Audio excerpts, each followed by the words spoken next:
இந்த ஆட்டுக்காலில் உப்பு, மஞ்சத்தூள், இஞ்சி பூண்டு பேஸ்ட்டு 1 ஸ்பூன், அப்புறம் 2 தக்காளி இதெல்லாம் போட்டு 5 விசில் விட்டு எடுத்தாச்சு.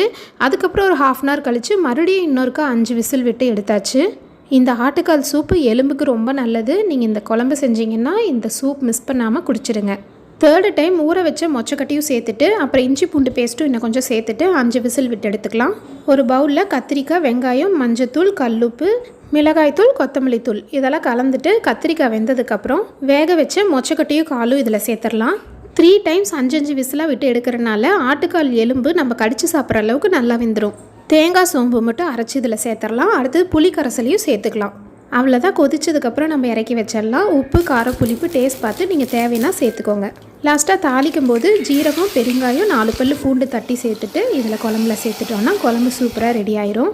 இந்த குழம்பு சாதத்தில் ஊற்றி சாப்பிடும்போது செம்ம டேஸ்ட்டாக இருக்கும். நீங்களும் ட்ரை பண்ணி பார்த்துட்டு எப்படி இருந்துச்சுன்னு கமெண்ட் பண்ணுங்கள்.